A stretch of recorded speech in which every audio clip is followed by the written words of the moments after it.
Glimpses of India, Bharat की झलकें means यहाँ पर कुछ टूरिस्ट डेस्टिनेशंस हैं, जगहें हैं जिनके बारे में कुछ झलकें दी गई हैं, ग्लिम्सेस दी गई हैं अलग अलग पार्ट बना के। तो हमारा फर्स्ट पार्ट है इस चैप्टर में अ baker from Goa, Lucio Rodrigues ने लिखा है। ये इसके राइटर हैं Lucio Rodrigues, a baker from Goa.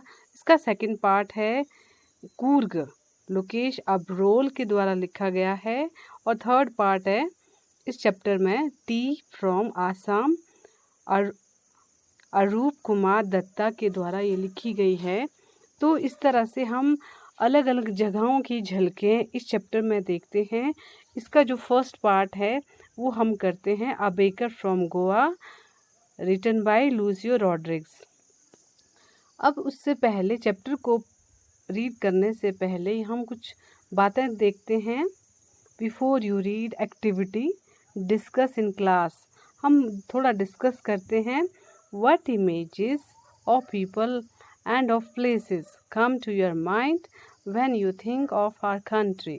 ये डिस्कशन कर सकते हैं हम कि हमारे दिमाग में कौन सी पिक्चर आती हैं जब हम भारत के लोगों के बारे में और यहाँ के जगहों के बारे में सोचते हैं। अगर हम अपने देश के बारे में सोचें, यहाँ के लोगों के बारे में सोचें, तो हमारे दिमाग में क्या पिक्चर बनती हैं। What parts of India have you lived in और visited? कि राइटर हमसे पूछ रहे हैं, ये हम डिस्कशन हम कर सकते हैं आपस में कि हम इंडिया के किस भाग में रहते हैं या हमने इंडिया के किन किन जगहों की यात्राएं की हैं। Can you name some popular tourist destinations? क्या आप कुछ पॉपुलर डेस्टिनेशंस हैं इंडिया की जहाँ बहुत सारे टूरिस्ट पर्यटक घूमने आते हैं, जाते हैं? क्या आप कभी उन जगहों पर गए? तो आप ध्यान से सोच सकते हैं कि आप किन किन टूरिस्ट प्लेसेस डेस्टिनेशन पर गए हो। Third one is you may know that apart from the British, the Dutch and the French and the Portuguese have also played an a part in the history of our country. Can you say which part of India show French and Portuguese influences? अब हमारे अगर देश की बात करें तो हमारे देश में अतीत में पास्ट में ब्रिटिशर का रूल रहा है। डच भी आए थे, फ्रेंच लोग भी आए थे और पोर्चुगीज़ लोग भी आए थे और उन्होंने यहाँ पर कुछ अपने एरिया के हिसाब से जहाँ पर कुछ जगहों पर अलग अलग जगहों पर ब्रिटिश, डच और फ्रेंच या पोर्चुगीज़ लोगों ने ऑक्यूपाई किया था और कहीं ना कहीं हिस्ट्री बनाई थी। कहीं ना कहीं हिस्ट्री में इन्होंने कई जगहों को ऑक्यूपाई किया था। कहाँ की जगहों को? इंडिया की जगहों को। तो क्या आप बता सकते उन जगहों की जहाँ पर फ्रेंच और पोर्चुगीज़ लोगों का या गवर्नमेंट का या जो व्यापारी पोर्चुगीज़ और फ्रेंच लोग आए थे यहाँ पर बिजनेस करने, बाद में भारत के किन जगहों पर इन्होंने ऑक्यूपाई किया और यहाँ पर अधिकार में रखा, किन जगहों पर? तो आप डिस्कशन कर सकते हैं। जैसे एग्जाम्पल के तौर पे गोवा पोर्चुगीज़ के अंडर रहा है और जब भारत आज़ाद हुआ था 1947 में, तब भी गोवा आज़ाद नहीं हुआ था। क्यों? क्योंकि इंडिया मैक्सिमम एरिया इंडिया का ब्रिटिश के हाथ में था। ब्रिटिश ने तो फ्री कर दिया, लेकिन गोवा जो था वो पोर्चुगीज़ के अंडर था। तो इसीलिए गोवा पोर्चुगीज़ के अंडर था, इसीलिए बहुत लेट 1961 को गोवा आज़ाद हुआ था। बाद में इसको इंडिया में मिलाया गया था। कैन यू से which part of India grow T और कॉफ़ी? क्या आप बता सकते हैं इंडिया के किस भाग में टी और कॉफ़ी ग्रो की जाती है? मतलब टी और कॉफ़ी कहाँ किन किन जगहों पर उगाई जाती है। तो ये हमारे कुछ डिस्कशन के लिए क्वेश्चंस थे इस चैप्टर में। अब हम करते हैं शुरू। हमारा जो फर्स्ट पार्ट है इसका, इस चैप्टर का, that is a baker from Goa. अब हमने बात की कि गोवा को इंडिया में काफ़ी लेट मिलाया गया 1961 में, जब इंडिया में गोवा को मिलाया गया। क्यों मिलाया गया? क्योंकि बाकी इंडिया किसके ऑक्यूपेशन में था? ब्रिटिश के अधिकार में था, और जबकि गोवा पोर्चुगीज के अंडर था। तो इसीलिए गोवा में अभी तक वहाँ की संस्कृति, वहाँ के कल्चर में किसका इन्फ्लुएंस दिखता है? पोर्चुगीज लोगों के कल्चर का इन्फ्लुएंस अभी तक वहाँ पे दिखता है। तो उसमें उसी का एक पार्ट लेते हैं हम, that is baker of Goa. Baker जो थे गोवा के, वो भी उसकी संस्कृति का एक पार्ट था, और आज तक वो एग्जिस्ट करते हैं। कहाँ पर? गोवा में। This is a pen portrait of a traditional Goan village baker who still has an important place in his society। हम इस चैप्टर में, इस पार्ट में हम गोवन के जो बेकर हैं या जो बेकरी वाले हैं, उनके, हर गांव में बेकरी वाले हैं, गोवा के बेकर हैं, उनके बारे में इस चैप्टर में रीड करते हैं। पेन पोर्ट्रेट हम रीड करते हैं। पोर्ट्रेट होता है किसी का चित्र बनाना, पिक्चर बनाना, लेकिन पेन पोर्ट्रेट का मतलब होता है हम किसी की ड्राइंग नहीं बना रहे हैं, बल्कि शब्दों में एक कहानी के रूप में हम किसी का चित्रण करते हैं, किसी के बारे में एक्सप्लेन करते हैं। इस तरह से एक्सप्लेन करते हैं कि हमारे सामने उन लोगों की, उस व्यक्ति की या उस जगह की जिसके बारे में पेन पोर्ट्रेट कर रहे हैं, उसकी पिक्चर हूबहू इमेज बनती है हमारे दिमाग में। उसे कहते हैं पेन पोर्ट्रेट। मतलब किसी के कैरेक्टर को लिख के उसका वर्णन करना, डिस्क्राइब करना, और हमारे दिमाग में हूबहू वैसी तस्वीर बनती है। तो इस चैप्टर में हम किसका पेन पोर्ट्रेट कर रहे हैं? Baker of Goa. अब रीड करते हैं।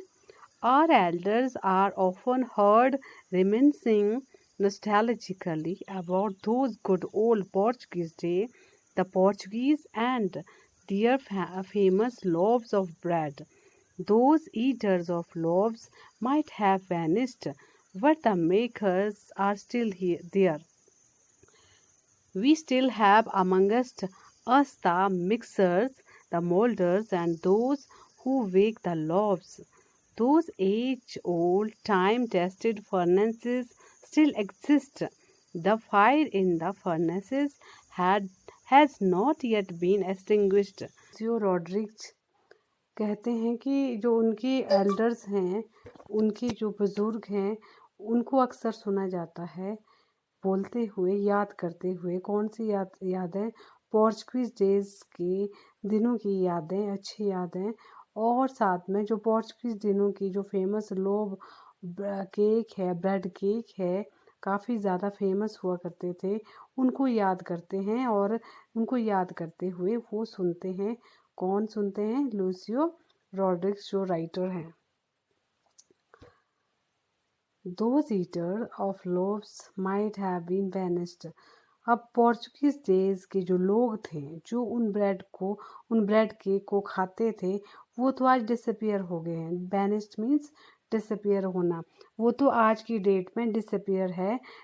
कब? जब ये नरेटर बड़े हो चुके हैं, राइटर बड़े हो चुके हैं।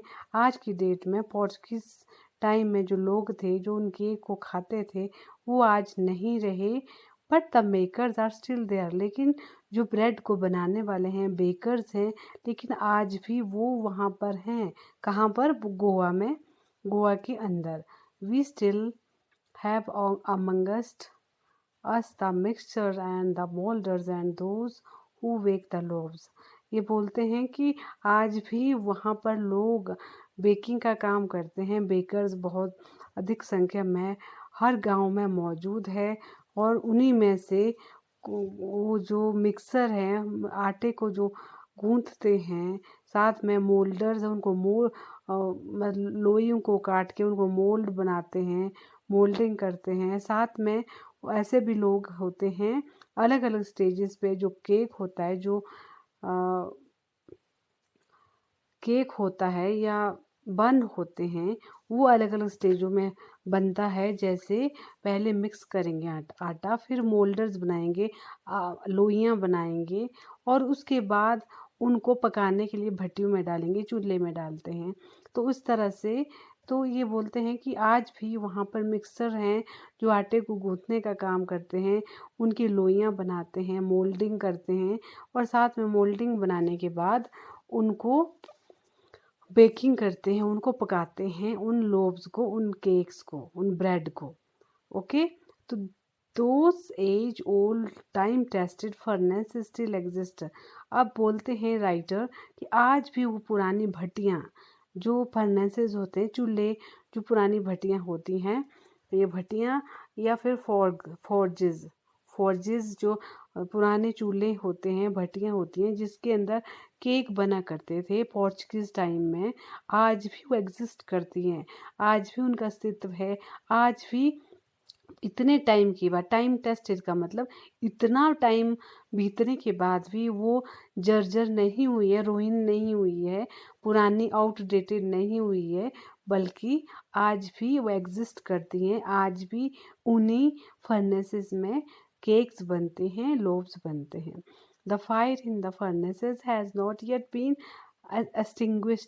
extinguished मीन पुट आउट, आग का बुझना। आज भी उन फर्नेसेस में, उन फॉर्जेस में, उन चूल्हों में, आज भी उन भट्टियों में आग बुझी नहीं है।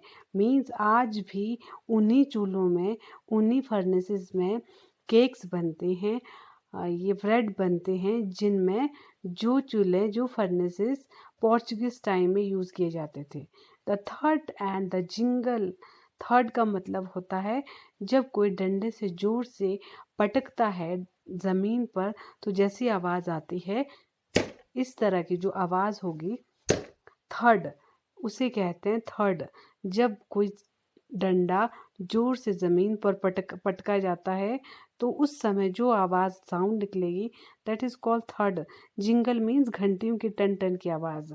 अब the thud and jingle of the traditional baker's bamboo heralding his arrival in the morning can still be heard in some places. Heralding means announcing. Heralding means announcing. Thud, thud means, third का मतलब होता है जब किसी डंडे को पटका जाता है जो साउंड आएगी तब, that is called third. English में बैंग, बैंग या थंप।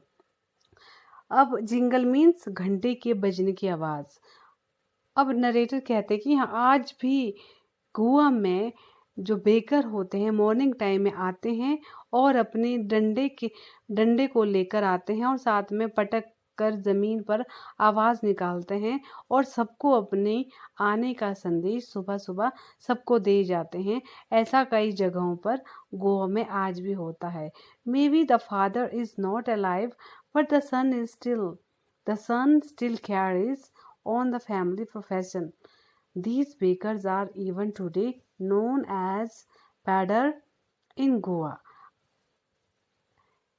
राइटर कहते हैं कि आज भी जो बेकर आते हैं, हो सकता उनके फादर जिंदा नहीं हो, जो पुराने टाइम में भी ऐसे आया करते थे, लेकिन आज जो बेकर हैं उनके आगे जो एंसेस्टर्स के काम को आगे बढ़ाने के लिए, उनके जो आगे बच्चे हैं, उनकी जो नेक्स्ट जनरेशन है जो आज वहाँ पर यही काम कर रही है, अपने परिवार का जो व्यवसाय है, अपने परिवार का पेशा जो था बेकिंग का और अपने लोव्स बेचने का, केक्स बेचने का, ब्रेड बेचने का, आज भी वो काम जारी रखे हुए हैं।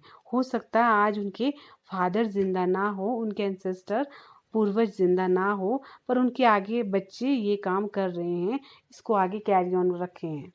These bakers are even today known as a padder in Goa. आज भी इन बेकर को पैडर के नाम से गोवा में जाना जाता है। During our childhood in Goa, the baker used to be our friend, companion and guide.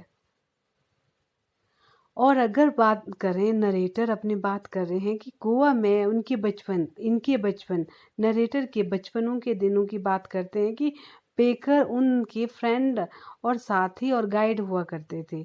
He used to come at least twice a day, और कम से कम जो बेकर उन दिनों, किन दिनों, जो राइटर है उनके बचपन के दिनों की बात करते हैं। उनके बचपन के दिनों में जो बेकर है अपने लोव्स बेचने, ब्रेड को बेचने कम से कम दिन में 2 बार आते थे।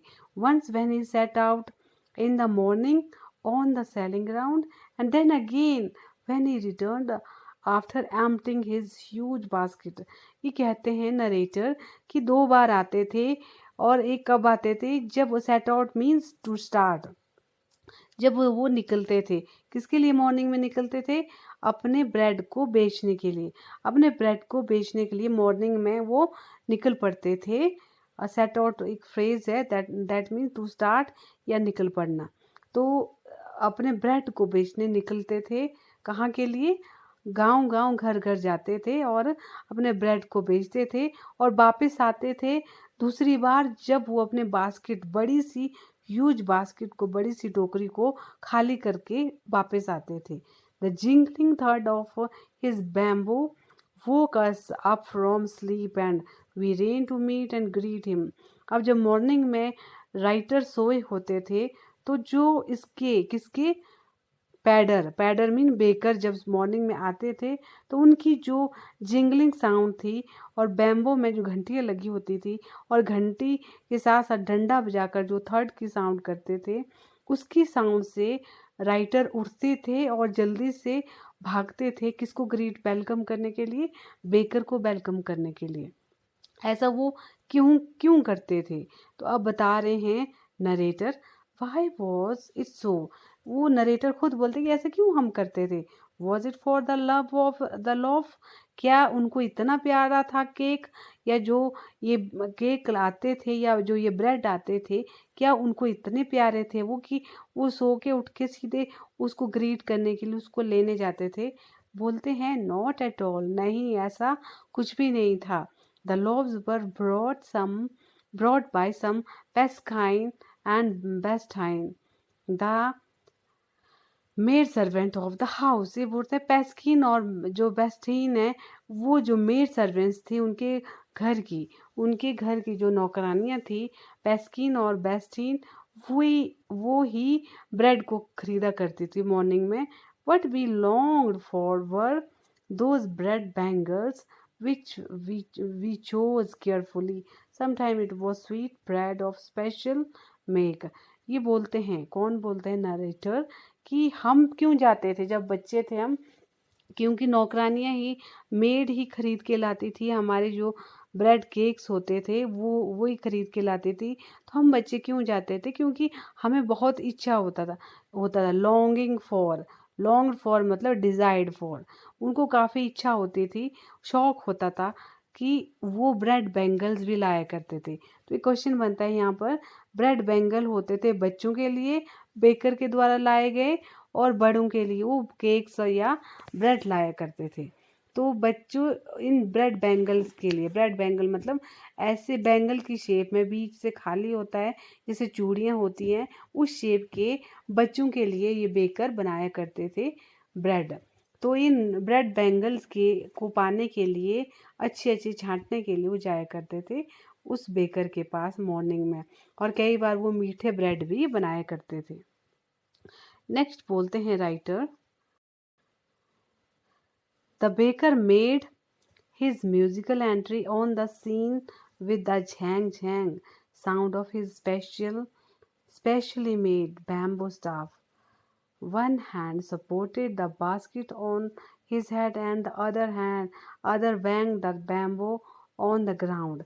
ये नरेटर कहता है कि जो बेकर आते थे जब उनकी एंट्री होती थी तो उनकी एंट्री म्यूजिकल साउंड के साथ होती थी। झैंग झैंग की आवाज़ के साथ वो आते थे, बैम्बू को ठग करते थे, साथ में उसमें जिंगलिंग भी होती थी, घंटियाँ भी होती थी, तो झैंग झैंग की आवाज़ आती थी। तो जब इस तरह की आवाज़ आए तो इट मीन वहाँ पे बेकर आया होता था। वन हैंड, और जो बेकर होते थे एक हाथ से वो टोकरी पकड़ते थे अपने सिर के ऊपर, दूसरे हाथ से वो ठग करते थे, बैंग करते थे, किसको? बैम्बू स्टिक को ग्राउंड पर बजाते रहते थे ताकि वो साउंड निकल पाए और लोगों को उनके आने की संदेशा मिल पाए।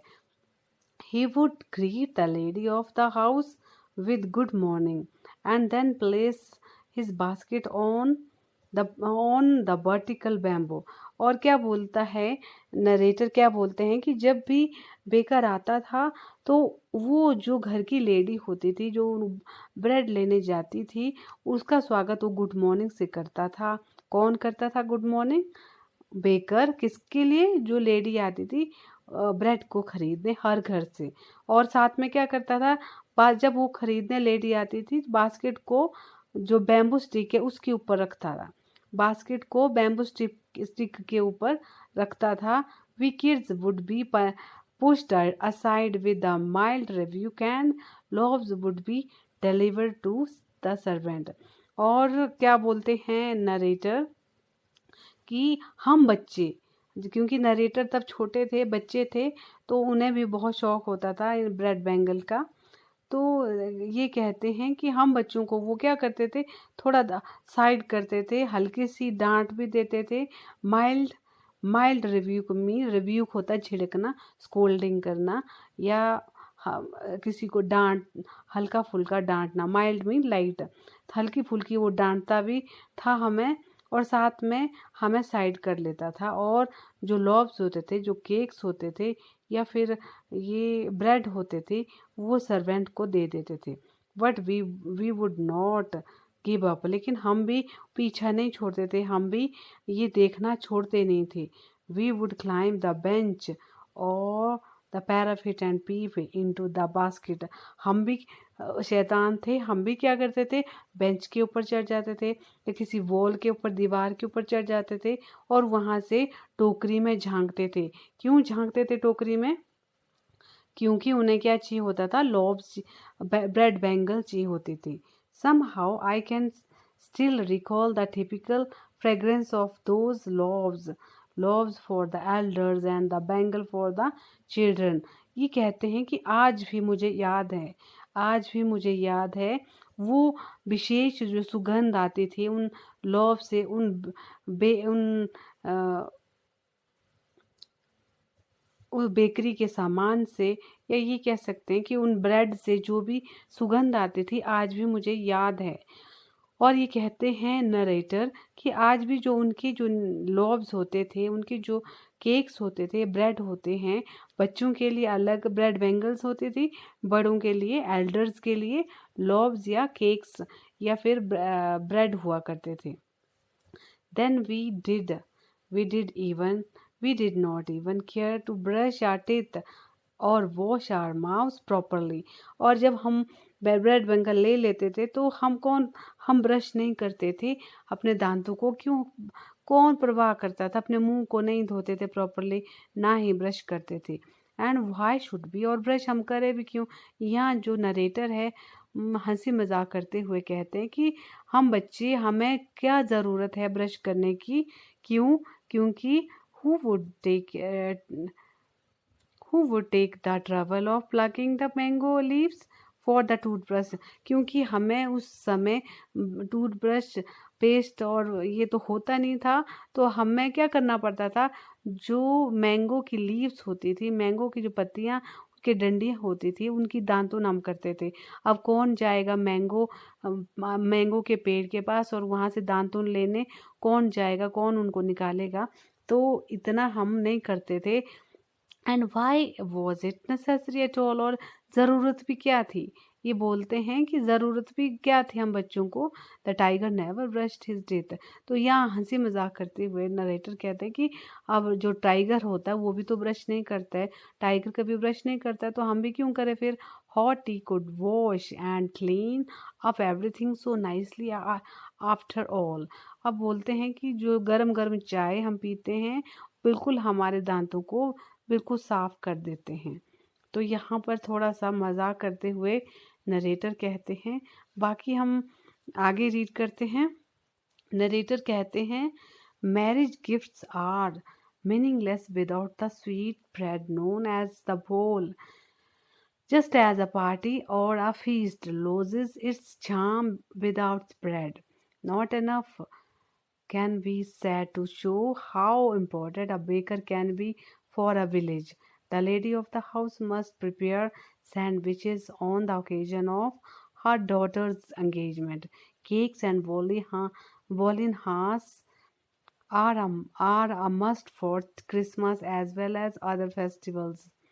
Thus, the presence of the baker's furnace in the village is absolutely essential.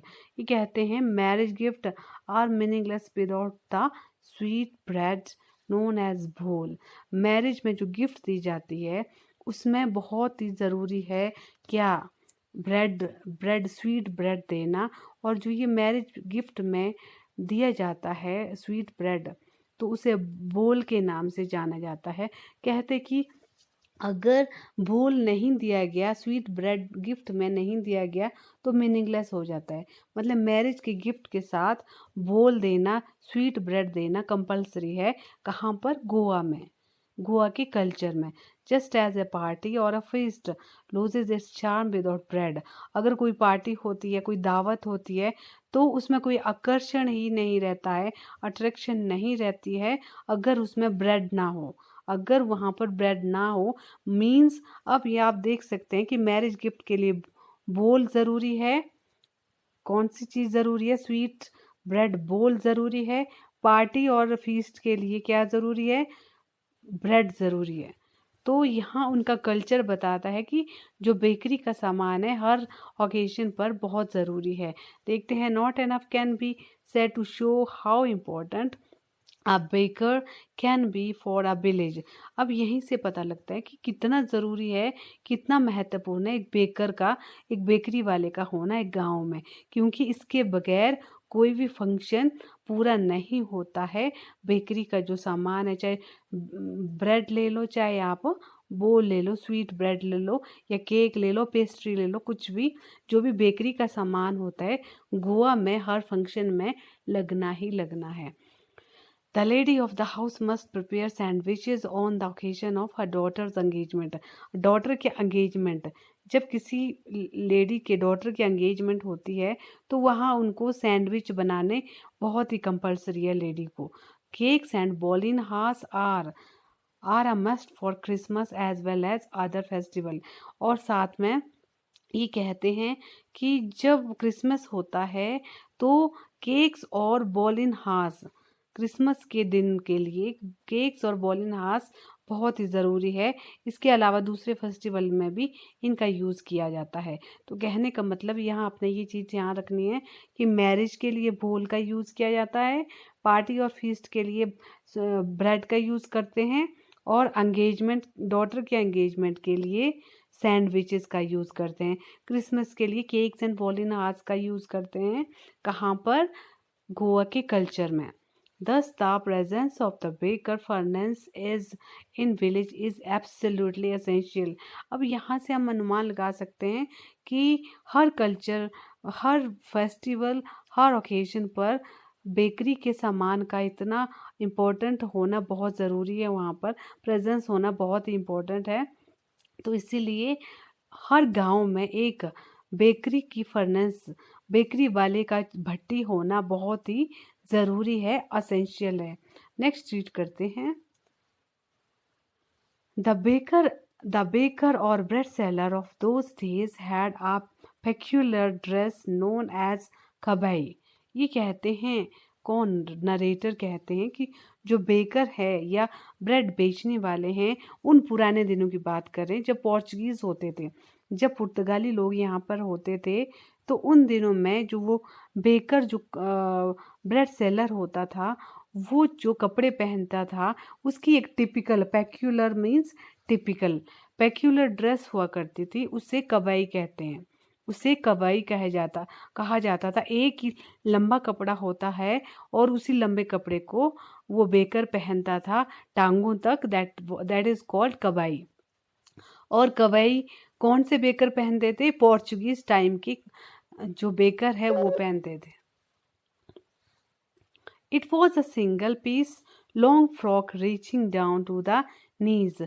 अब एक सिंगल पीस होता था कपड़े का, फ्रॉक का, और वो नी तक, घुटने तक ये कपड़ा होता था। In our childhood we saw Baker wearing a shirt and trouser which were shorter than full length one and longer than half pants.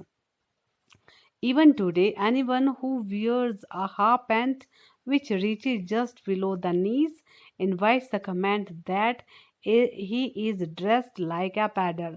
अब बात करते हैं यहाँ पर कि जब पोर्चुगीज टाइम था, पुर्तगालियों के टाइम जो कपड़े ब्रेड सेलर या बेकर्स पहनते थे, दैट इज कवाई। और अब जब राइटर हैं, अब पोर्चुगीज तो चले गए हैं, पुर्तगाली चले गए थे, राइटर जब बड़े हो गए हैं, अब राइटर के टाइम में, राइटर जब बच्चे थे, राइटर की चाइल्डहुड के टाइम में, अब वो कबाई नहीं पहनते हैं, बल्कि एक छोटा सा कुर्ता पहनते हैं और उसके नीचे एक ट्राउज़र, एक पजामा टाइप पहनते हैं, जो कि ना छोटा होता था ना पूरा लंबा होता था, बल्कि नी से घुटने से थोड़ा सा नीचे और पूरा टांग से थोड़ा ऊपर होता था।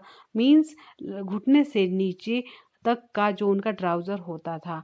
आज भी जो लोग उनकी तरह हाफ पैंट, नी से नीचे वाली पैंट पहनते हैं, नी से थोड़ा नीचे वाली पैंट पहनते हैं, जो ऐसे व्यक्ति पहनते हैं, तो वो अपने आप को इनवाइट करते हैं लोगों की कमेंट के लिए। लोग उनको क्या बोलते हैं? पैडर बोलते हैं। पैडर पोर्चुगीज़ भाषा में किसको बोलते हैं? बेकर को बोलते हैं, जो बेकरी वाला होता है, जो बेकर होता है, ब्रेड सेलर होता है।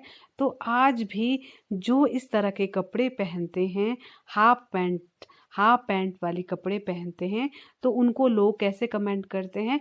पैडर उनको कहा जाता है आज भी। अब नेक्स्ट रीड करते हैं।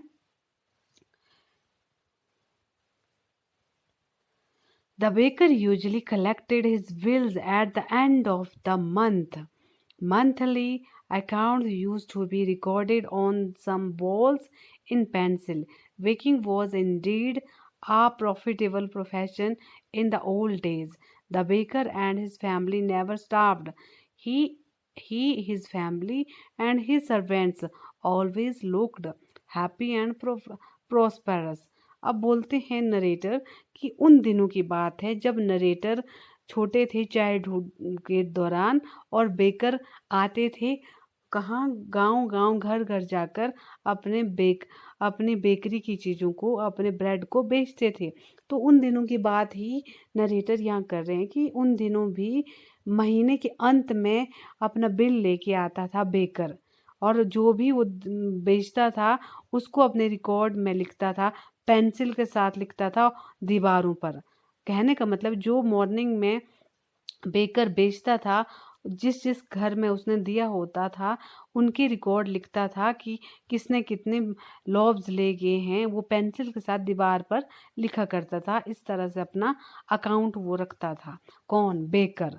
और बेकिंग वॉज इंडीड, और कहता है कि उन दिनों, पुराने दिनों में जो बेकर है, बेकरी वाले का काम है, वो बहुत ही फायदेमंद होता था, क्योंकि उसका जो लॉब्स था बहुत ज़्यादा बिकता था।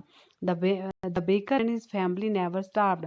जो बेकर होता था, बेकरी वाले होते थे कभी, और उनका परिवार कभी भी स्टार्व्ड मतलब भूखे नहीं मरता था। स्टार्विंग होता है, हाँ, डाइंग विद हंगर, कि भूख से वो मरते नहीं थे। इट मीन उनकी कमाई, इनकम अच्छी होती थी। He, his family and his servants always looked happy and prosperous. वह कौन है यहाँ पर? बेकर। उसका परिवार और उसके जो सर्वेंट्स होते थे, वो हमेशा खुश दिखते थे और समृद्ध दिखते थे, रिच दिखते थे और फलते फूले थे। क्यों? अमीर थे, पैसा उनके पास काफ़ी आता था। Their plump physique was an open testimony on this. क्योंकि इसका पता कहाँ से लगता था कि काफ़ी प्रॉस्परस होते थे, हैप्पी होते थे, क्योंकि उनका जो फूले हुए जो शरीर होते थे, फिजिक, मोटे हट्टे खट्टे शरीर, उनका ओपन टेस्टिमोनी मतलब प्रूफ था। Testimony means proof, open proof था सबके लिए कि जो भी हट्टा कट्टा है, वो बिल्कुल, जो उनकी फैमिली या वो खुद बिल्कुल प्लम्पी होता था, बहुत ही मोटा हुआ करता था। Even today, any person with a jackfruit-like physical appearance is easily compared to a baker. आज भी जो पर्सन जैक फ्रूट की तरह मोटा दिखाई देता है, उसका कंपैरिजन, उसकी तुलना आज बेकर से की जाती है कि बेकर जैसे मोटा होता था और काफ़ी हेल्दी हुआ करते थे, प्लेजेंट फैटली हुआ करते थे। ओबेसिटी ना छोड़ के बल्कि बिल्कुल प्लेजेंटली जो फैट बॉडी वाले होते हैं, that is called plump physics. आज भी जो हट्टे कट्टे पर्सन हैं, बहुत जैक फ्रूट की तरह फूले हुए, तो उनकी तुलना आज बेकर से की जाती है। That is the lesson. और उसके बाद हम करते हैं इसके क्वेश्चन आंसर। Thank you.